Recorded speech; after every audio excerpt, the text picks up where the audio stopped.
All right, we are back here on the Football Lounge with Mark and Dan talking divisional round preview. Really excited to get into this one, Mark. We're going to give you our thoughts on each of the four matchups coming up this Saturday and Sunday. So, be sure to stay tuned for that coming up. But before we start the episode, Mark, we got to go through a couple of news items that, I wouldn't necessarily call any of this breaking news, but it is news that came across the wire over the last few days since we last spoke here on this platform. So wanted to go over that, some coaching stuff. Obviously, we've had a couple rumblings of Mr. Cliff Kingsbury being floated around there as being the Bears' new offensive coordinator, Yeah. potentially going out there for an interview there. So that is certainly an interesting thing.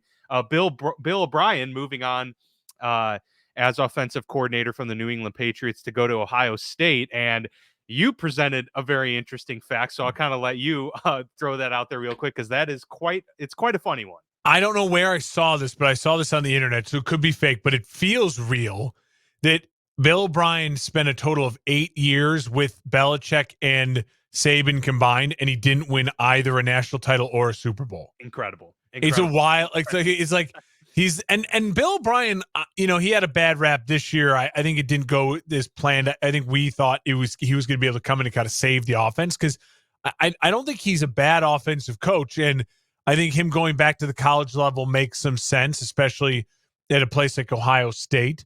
And so he's worked at the big programs before, was the leader of Penn State, obviously, then with Alabama and now in Ohio State. So he knows what that life is like. And it's just one of those that he must be the most unlucky dude in NFL history in that span. He's got to be the only person in that group. You know what I mean? Yeah. It is pretty wild. As for some of the other rumblings throughout the league, Texans offensive coordinator Bobby Slowick, who's risen up those ranks Quickly, in the terms of Shanahan these guy. discussions very quickly. And obviously with the success he's had with CJ Stroud there in Houston, just in this 1 year with D'Amico Ryans at the helm. The Panthers have interviewed him. I believe he just finished a interview with the Titans, which all of this is very interesting that you're interviewing for jobs, while preparing for a playoff game. It's got to, I mean, imagine the workload on that guy's slate to have to get ready for all of this. I believe they were in person or virtual interviews, so that obviously helps the cause. But yeah, interesting nonetheless. And then former Titans coach Mike Vrabel interviewed with the Chargers, and there have been plenty of other teams in the mix for these guys. And then finally, Bill Belichick getting set to have his second interview with the Atlanta Falcons. So just kind of throwing all of that head coaching news out there into the ether right now all at once. But any thoughts on some of those, items? I think it's something that is real. The coordinators going through who are deep in the playoffs at this point in time, going through these interviews. I think it's a real concern for a lot of fan bases. I don't think Dan Quinn's defense was ready to play last week, and he had interviews. I mean, he was doing interviews, getting prepared for interviews. And these guys, when they go into these interviews, it's not just interviewing them. They want to know, who have you talked to? Who are you bringing with you? So these defensive coordinators, offensive coordinators who are doing interviews, they are busy. I mean, they got lives. If they're doing that, they've got to figure out, like, they're on the phone. Hey, could you come with me? I'm going to throw your name as a potential name. Is that cool? Would you be down with that? Where are you? What's your family situation like right now? There's a lot to consider. And I do think it gets the better of some of those guys. I think it got the better of Dan Quinn. We saw with an abysmal performance last week. So that is something to keep an eye out for. Also, I will say it feels now like Belichick to Atlanta is very real. And it also, to me, feels like then if you are a quarterback who is a veteran quarterback in this league, someone who is, looking for a new home, someone who has experience and is not considered a rookie, I think that's a good sign because Atlanta, a lot of weapons, Bill Belichick kind of bringing his system down there. Be a great opening for a quarterback. I don't know who it will be. It just doesn't feel like Bill's going to go the rookie quarterback route. So, the Kirk Cousinses, the Joe Flaccos of the world, they might be real possibilities down there in Atlanta. If Bill Belichick ends up taking the job in Atlanta, then we can almost guarantee Desmond Ridder for sure isn't the starting quarterback in 2024.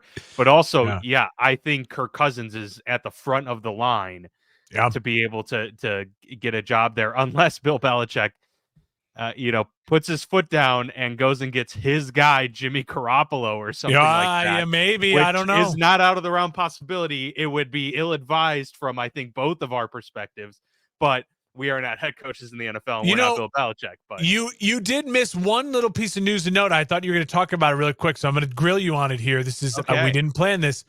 Your head coach, Mike Tomlin, said there will be a competition at quarterback for your guy, Kenny Pickett. Do you think that's drafting, or do you think that's a guy like a Jimmy G gets brought in? Well, I think there's a little bit too much being made out of that because he did say he's QB1 in 2024, but he's going to provide an environment of competition. So it was a little wishy-washy. It was setting himself up for making basically any move that they want to end up making. So I have honestly no idea. It does sound, from the way that they talked about Mason Rudolph, that the goal is to bring him back, probably as a backup, but he would be competition for Kenny Pickett, no question. I think based on the discussion, they're basically ruling out a free agent acquisition. Gotcha. It's more going to be probably a draft pick, and from the sounds of it, not a high draft pick. So kind of stinks, but I did say, if they make the splash offensive coordinator hire, I would be okay as long as they did try and get a quarterback in the middle rounds, third, fourth round, like a serious quarterback to throw into the mix and provide more competition there for Kenny Pickett. So yeah, it is interesting. And Mike Tomlin going to be coming back. Art Rooney already confirming that they're going to get an extension done with him. So that rumor has now been dispelled as well. Final note before we get into this episode here, Mark, the Indianapolis, well, I should just say Lucas Oil Stadium, is officially going to be hosting the NFL Combine through 2025. No brainer for the league. The infrastructure's there. It's been a huge hit. They get a ton of ratings. Yeah. Who else for tryouts to come into the draft? What other league has any amount of coverage compared to the NFL? It's no question. So yeah, no brainer to keep. Yeah, I've heard the rumors they wanted to move all of that to LA to SoFi because the NFL Network's building a big studio out there and all these things, but that might just be now. That's why they only extended it through 2025. But we'll see. But I'm glad it's going to be. St. Elmo's has good business at least for the next couple of years. That's for sure. All right, enough of the housekeeping. Let's dive into our divisional round preview.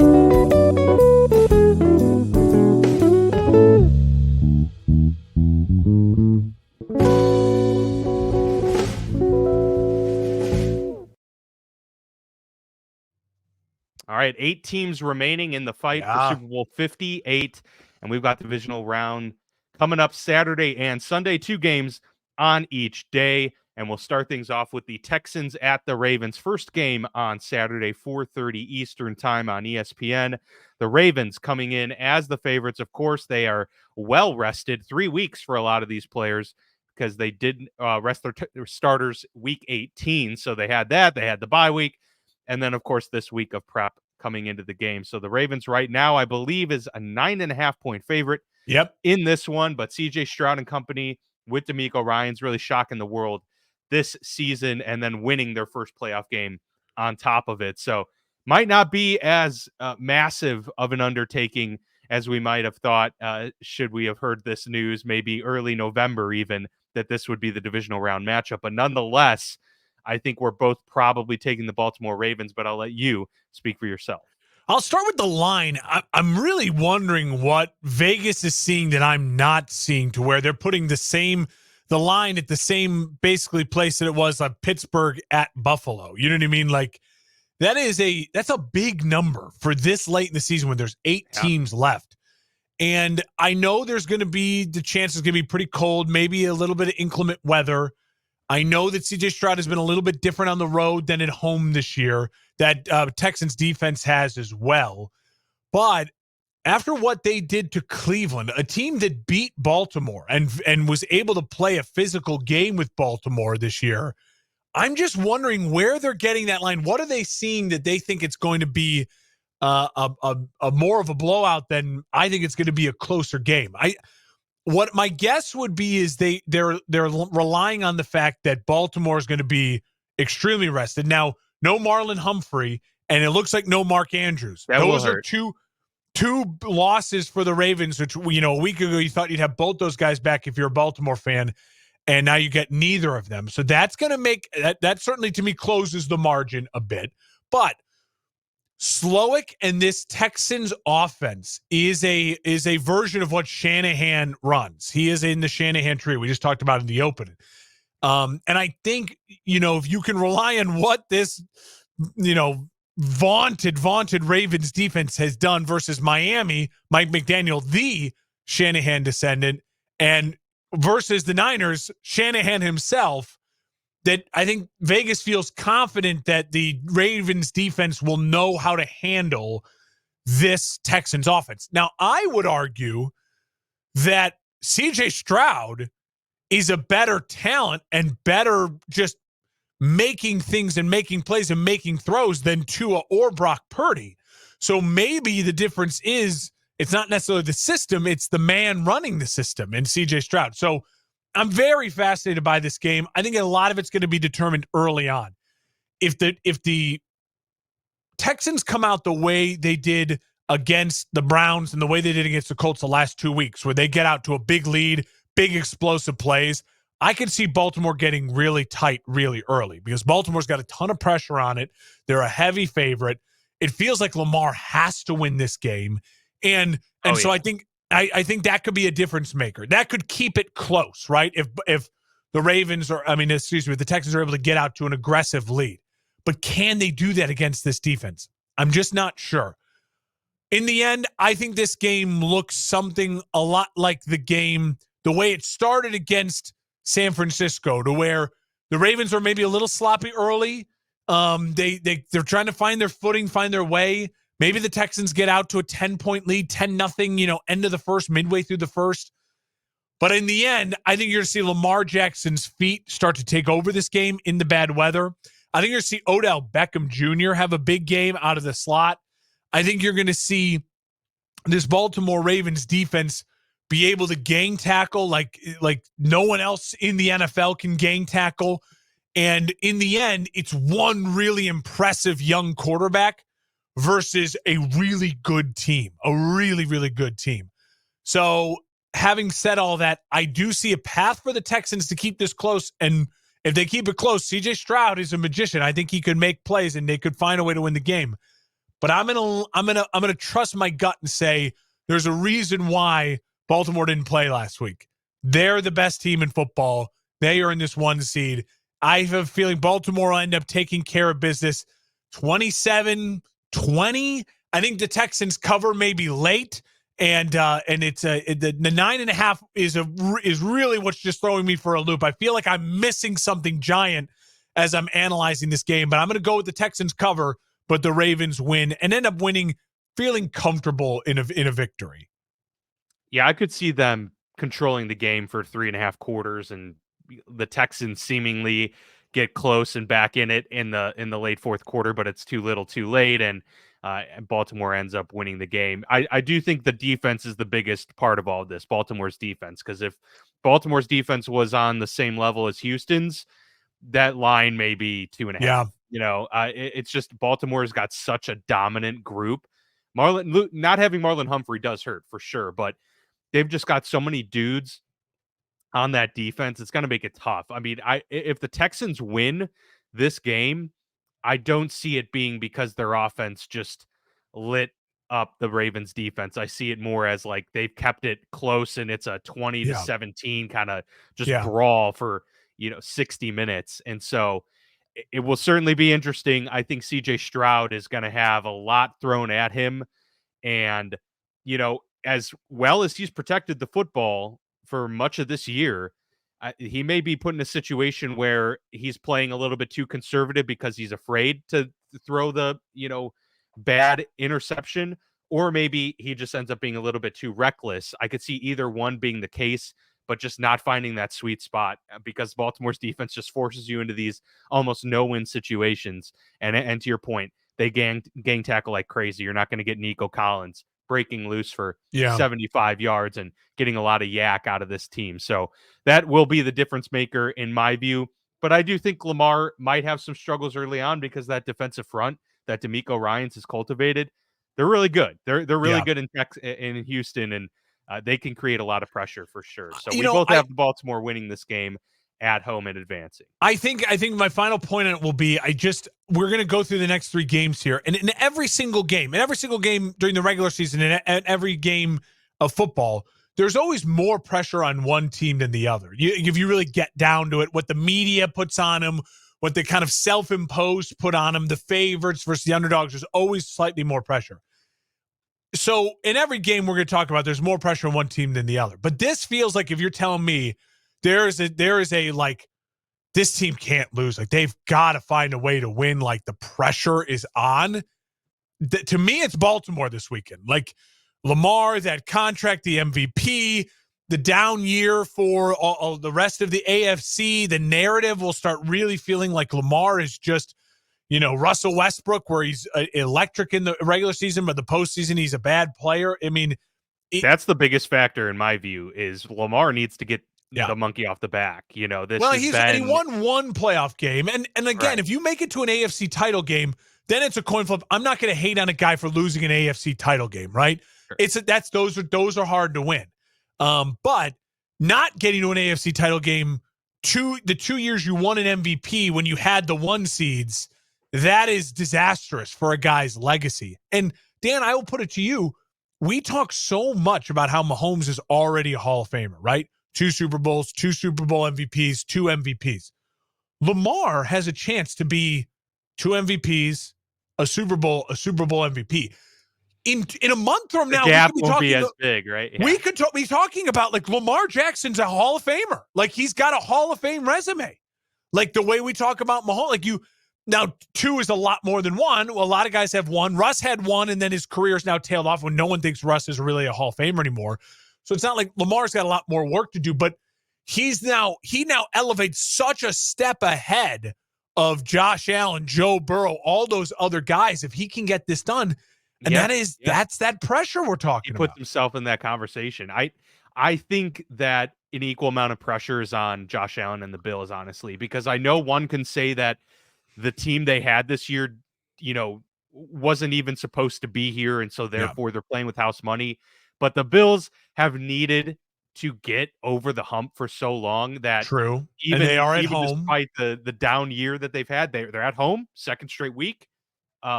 Obviously, the fact that you're getting to go head to head with Patrick Mahomes adds to the flavor of this whole thing.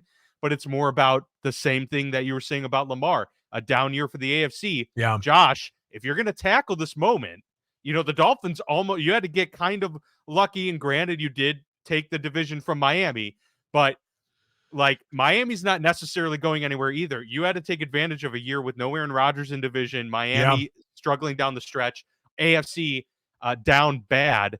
And so we'll get to that game obviously in a little bit, but I do think the pressure kind of is on both of those guys, perhaps equally. I would definitely say he's second, and that team is second most this weekend, 100%. So the Packers go on the road to the San Francisco 49ers, who also are making their debut in the postseason, coming off of their bye. The 1 seed in the NFC now gets to host their playoff game against Green Bay, who obviously shocked a lot of people with a rout of the Cowboys last week. And speaking of 9.5-point spreads, the 49ers favored in this one by 9.5 points as well. Maybe a little surprising, but maybe not as much. Given how dominant the 49ers have been on both sides of the ball pretty consistently for 90% of the season. But then you factor in the Cowboys had a dominant defense and a really good offense, and the Packers absolutely destroyed them. So 9.5 to me seems pretty big as well, but maybe they're factoring in all of that rest and Christian McCaffrey, Debo, Brandon Ayuk, everyone's healthy, Kittle. Just so many weapons on the San Francisco 49ers team. And, obviously they run somewhat similar style of offenses. Are we going to expect Aaron Jones to light up the opposing run game like they did against the Cowboys last week? I doubt it. If there's going to be a running back and a run game that destroys this week in this matchup, it's probably going to be San Francisco. And then on top of that, which weapons does someone have at their disposal to absolutely attack the defense? I'm going to take Debo, Kittle, and Ayuk all day over the, compilation of your Jaden Reeds, your Dontavian Wicks, Christian Watsons, and Luke Musgrave and Tucker Kraft. So from that aspect alone, I think you got to give the edge to the 49ers. The Packers won and looked great and kind of already, put their stamp on the Jordan Love era and, proved a lot of doubters wrong. And so there's not much more to prove this season. Of course, they want to go win the Super Bowl. I don't think either of us think that's going to happen. So from that perspective, I think the Packers have done what they kind of needed to do this year. And the 49ers, they may be third in that list of pressure packed because, they haven't been able to get over the hump in recent years and obviously had that one Super Bowl appearance and lost. So Brock Purdy's going to have something to prove here. They're at home and really just all around better team, Mark.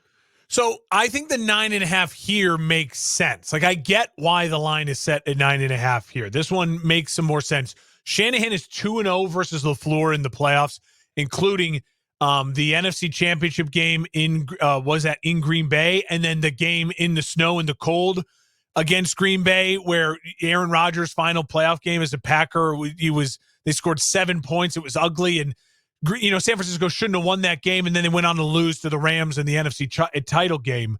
So it's a lot of, LaFleur is a direct descendant of the Shanahan tree as well.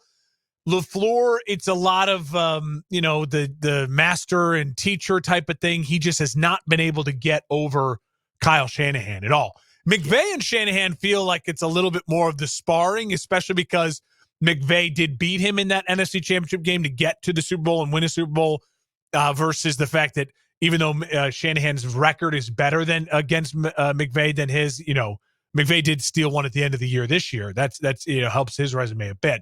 So those three guys are, very much in this kind of lockstep of their own unique versions of offense based off of what Shanahan himself does. The biggest difference I see in this game versus the Dallas game for Green Bay is that Dallas, and I think Green Bay knew this and were smart about this.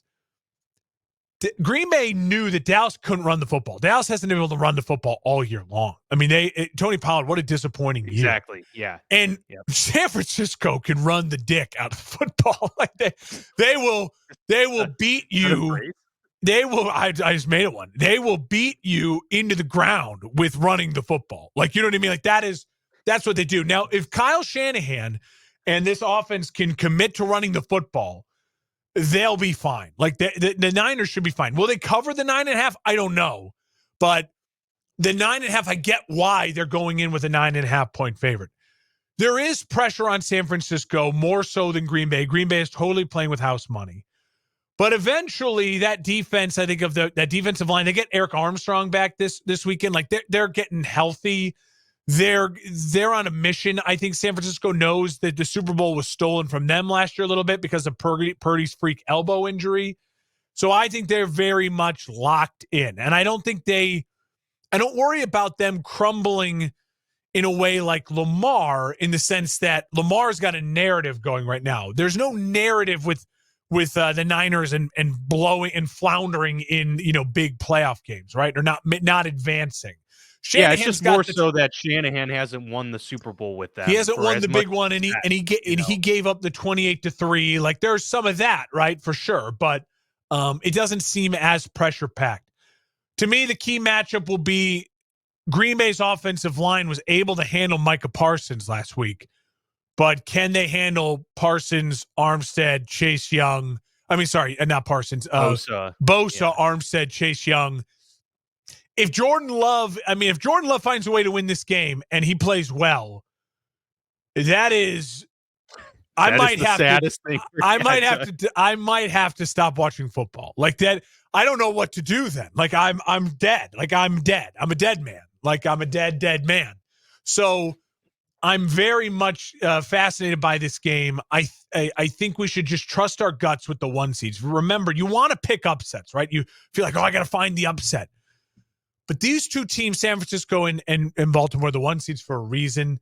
The roster, this Green Bay roster is really young, and it's really exciting what the future can hold from that. But young is a key word. This San Francisco roster is veterans and dudes and dogs and Fred Warners. And I mean, just every level. Christian McCaffrey.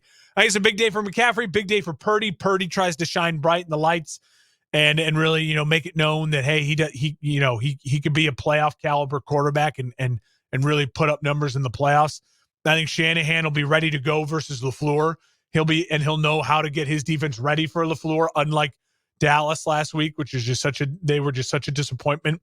I'll take San Francisco. I think they win somewhere along the lines. This is my over of the week. I love the over, and I think it's like 50.5. I think this is San Francisco 33, Green Bay 24, something like that. Yeah, I could absolutely see that. And I do think that with San Francisco's ability in the second level as well is going to take away the bread and butter, the safety valve, if you will, for Jordan Love, which has been the two great rookie tight ends so far this year. I don't see them doing much damage with Fred Warner there being able to trail and run with the best of them. So they're going to need their wide receivers to do a lot of damage on the outside, and you're going to need some time to be able to get that done. And I just don't think with the front that the 49ers have is going to allow for Jordan Love to have much time to throw in this game. So yeah, we both are in agreement on the 49ers winning as well. I think I picked before the playoffs began, not on the show, but just in one of those playoff bracket deals. I just had the 2-1 seeds going to the Super Bowl. I mean, that is kind of my pick right now, is just to have Ravens 49ers. It just, I don't always pick the 1 seeds to go, but it really does feel like those are the 2 best teams in the NFL right now. And, really, last year it felt like the Eagles and the Chiefs were just the 2 best teams. They really felt that way, and it's similar this year. And it being the only team to get a bye so far in this format, it's been really huge for a lot of those teams. Beneficial. Yeah, because there's now 6 teams in the postseason, that don't have that benefit, and so yeah, you're adding and potentially some of these guys that do pull off the upset. The 6 seed gets the win, or the 7 seed gets the win. It's an even a steeper hill to climb. You're rewarded with the 1 seed. Yeah, exactly. All right, we go to the Sunday games. The Tampa Bay Buccaneers going on the road to Detroit as the Lions get ready to host their second straight playoff game. First time in 30 years that's happened. The Lions favored by 6.5 in this game at home over the Bucs. And we've got obviously Baker Mayfield going up against Jared Goff. To me, this has the makings of being perhaps really competitive early, but I truly do feel that the Lions are gonna win pretty handily by the end of this game. Yeah, like it's gonna be. I think the Lions will win by 10, and I think that's strictly from the Jared Goff versus Baker Mayfield discussion, as well as Baker's played this year, and I got to give him his flowers, no doubt. I just think there's a big difference between these 2 quarterbacks and just what they're working with. Tampa benefited a ton from being home, and you could just see Philly was lifeless, right? Detroit was the loudest environment I remember hearing in a long time watching a game. They're going to bring it again on Sunday. I really think that the Bucs are walking into a lion's nest. Now, the only problem is I'm still waiting for the headline that Dan Campbell has murdered C.J. Gardner-Johnson for the betterment of the team and he's not going to jail. What an idiot for saying and giving the Bucs the billboard material he gave them. And Baker, to his credit, Baker's really matured, and I think Baker and this Bucs team, it'd be fun. He's earned the job there. I think if you're a Bucs fan, for a few years, let's go with it. The division's kind of open right now. We can win this division again next year, or maybe the year after, depending on what Bill, if he ends up in Atlanta and what they do. I think that was the dumbest thing C.J. Gardner-Johnson could have done. If you don't know what I'm talking about, he made a reference to basically saying, the wide receiver core, he's a corner for the Detroit Lions. And he's like, the wide receiver core for Tampa would be really good if they had a quarterback. And he listed a wide receiver who hadn't literally caught a pass all season. He's like on the practice squad. Gage. And Baker came out and was just like, I don't mean he's a great player. He's, handled really well. And he's like, I respect CJ, but I think he needs to watch maybe a little more film because Russell, as much as we love him, hasn't really played for us this year. He was classy about it and handled it in a really fun way, in a way that you wouldn't normally think Baker would handle things. He's fiery, he's emotional. So I think the Bucs are going to come out swinging, and the back end of the Lions defense does concern me. And the strength of the Lions rush game, rushing the passer, the Bucs have a solid offensive line. Tristan Wirfs is a stud. And so it does worry me a bit. What I think this game will come down to, though, is there will be large portions of the second quarter and the third quarter where the Lions can just run the dick out of the ball. We got some new merch coming. But you know what I mean? Like David Montgomery, Jahmyr Gibbs, that offensive line is just going to control the clock, and it's easier for Jared Goff. Baker's got to make some big throws in this game. Jared doesn't have to. Like, he's got the weapons that can just go and do it. And I think I agree with you. I think the Lions end up winning somewhere along the lines of like 30-20, something like that. But I think in the first half, the Bucs are very alive. Yeah. Obviously, all it takes is one play to go poorly. Jared Goff throws an untimely interception. It's a pick six or whatever, and a lot can happen. But I think if we take the totality of 60 minutes of football, the Detroit Lions. It's the game I feel most confident about that the Lions will win. Yeah, I agree. I'm in the same boat. If you told me you had to go either way. Yeah, if you told me you had to bet like a large amount of money. Maybe I think I might feel better about 49ers, actually, now that I think about it. That's true. I think Shanahan just owns LaFleur.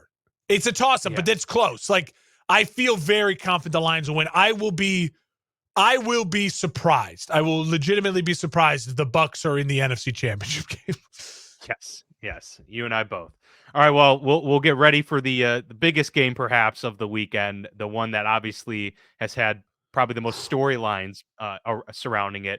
The Chiefs at the Buffalo Bills. We'll get to that game next. Serving the Quad Cities area since 1973, and with over 50 years of excellence on their track record, you'll see why it's so easy to trust their experts when it comes to all of your home improvement projects.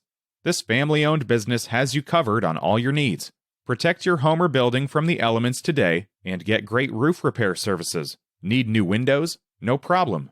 Durham Remodeling can upgrade your windows and doors. Whether you want to upgrade the little details in your home or office, or want to tear a room down and start fresh, the expert contractors at Durham Remodeling have your back. Even the smallest changes can completely transform your space. Ready to start entertaining your friends for backyard barbecues? Durham Remodeling will help you plan, design, and build your deck and patio for the perfect outdoor space. Durham Remodeling's work is 100% guaranteed, so you can rest assured that you're getting the best service around. Call 309-786-6715 today for your free estimate for all your roofing, siding, flooring, windows, and painting needs. That's Durham Remodeling, 309-786-6715. For those Panthers fans that are listeners and viewers, that team is in dire need of some remodeling. So, hey, turn to Durham Remodeling this upcoming season. Nice. No doubt about it. All right, the Chiefs go on the road at the Buffalo Bills. Should be some pretty brutal weather in terms of the cold yet again in Buffalo, but the Chiefs are obviously no stranger to that, especially after this last week's game. So that being said, I believe Patrick Mahomes has played in Buffalo one time in his career. He and Josh Allen are 3-3 head-to-head, but of course Patrick Mahomes has won 2 playoff games against Josh Allen in that time, and those obviously matter more than anything else. Buffalo coming in as the favorite, 2.5-point favorites. I will say this one does surprise me a little bit. I would take the Chiefs. Obviously, I'm going to take the Chiefs to win this game, but I think just even from a betting perspective, I would think the Chiefs would be favored, not by a lot, but maybe that same point total, 2.5, 1.5, if you will. It's just interesting to me. It's still, maybe it's a little bit of the big brother, little brother thing to where it's like, yeah, even if they're, playing a little bit better offensively, the Bills are, I would still take, the Chiefs and just kind of the aura that they bring to this game. But it's the fact that the Chiefs are way better at running the football, even though Buffalo's been better. I'm going to take the Chiefs in this game for not just that reason, but that's a big one. They have the better defense in this game. They have, I think, the better quarterback, although they're, obviously closer than maybe most matchups you'll get in the NFL, and the better run game. So there's there's like 3 major check marks there. And then also, I know that most of these games haven't come down to this exactly, but I also in a tight contest, I would trust Harrison Butker over Tyler Bass in this game too. So if it's going to come down to a field great goal, point. That guy can kick them 55, 58, 59 yards. Bass has had a deep boot as well, but I would take Butker as the better kicker overall too. So I love that you're going Kansas City here. I think when I look at this game, so much of it, first off, 2.5 points. Vegas, most of the time, they'll give a home advantage is worth like 3 points. So on a neutral field, they're saying they would like Kansas City by about a half a point. Like, so they are, in Vegas's eyes, Kansas City is the better team. I truly believe in order for Kansas City to win this game, the game has to look a certain way. And that has to be run the dick out of the football with Isaiah Pacheco, control the clock, force Josh Allen to throw the ball 45 plus times. He'll make a mistake, and then let that defensive line go to work, right? Like, that is what the Chiefs are going to try to do. The thing about it is, I just don't know if the Chiefs will be able to accomplish that. Now, Buffalo is the most injured team remaining in the NFL playoffs. They just lost another starter. Gabe Davis for this game. No Rasul Douglas again. And they lost another linebacker. I mean, in the game last week. I mean, they are down to practice squad dudes getting the call up. I mean, it's not good in that way. I just think there's got to be a moment. There's got to be a moment, and this game will give us a moment, and that moment will tell us one of two things. It will tell us that Josh Allen went Superman mode, and he got over the hump, and he's moving on to an AFC title game, and he beat Mahomes, so he gets that monkey off his back, right? So then that narrative is gone. Or the moment is Mahomes is now Michael Jordan, and he is now preventing guys like Charles Barkley from winning titles in their prime. Like, that's one of the things we're gonna learn here. Now, yep. Mahomes is getting aided in that narrative by the fact that the Rams beat the Bengals, because if the Bengals had won that Super Bowl, that narrative changes a little bit because Burrow would have beat him and then went on to win a Super Bowl, right? But fair it's point. Starting to feel a little bit like if Mahomes goes on and wins this one, I don't know how that's not the narrative. I don't know how the narrative isn't. We have some of the best quarterback depth in the AFC in history, and one guy's winning all the Super Bowls in the AFC. Like, yeah, well, that makes that makes what he's doing that much more impressive. And more impressive, right? It really does.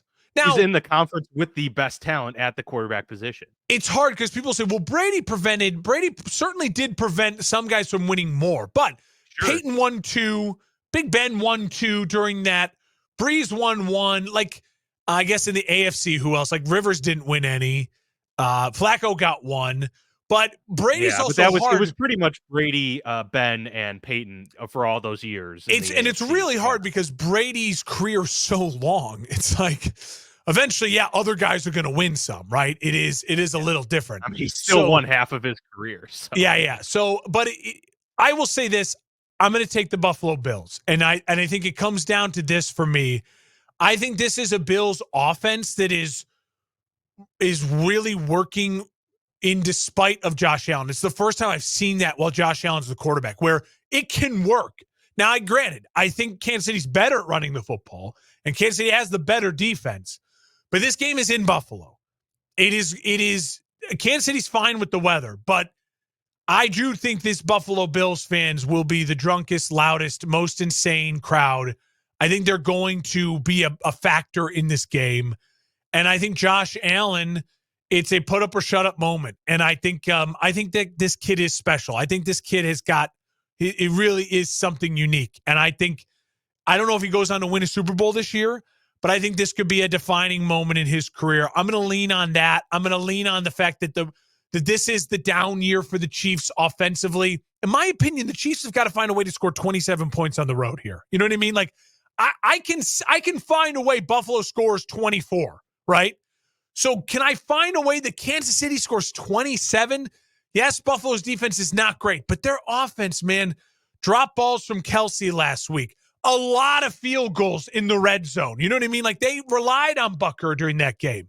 They were kind of inept in 10 yards and in that game. And so I don't love it. I mean, I'm going against Patrick Mahomes, so I feel dumb, but I'm going to take Buffalo on just a hunch and a wing and a prayer, and trusting that Josh Allen's going to have a moment.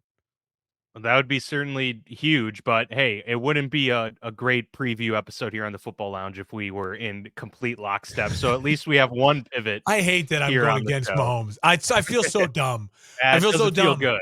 But, I think, right? But hey, I took Pittsburgh over, the Bills. Yeah. So there is that. It's not like I'm going against Brady thing like, oh, the dynasty has to end. I just think this is the down year and again, in a down year, if it's a year that it's going to happen, it would be this year. Brady won a Super Bowl in a down year for the Patriots when they beat that Rams team. Like, that was not an all-time great Patriots team, and they still found a way to win a Super Bowl. Like, Mahomes can win a Super Bowl in a down year. I believe that. But I just think if this game was in Kansas City, I'd feel different. I think there's something about the fact this is the first road playoff game for Mahomes.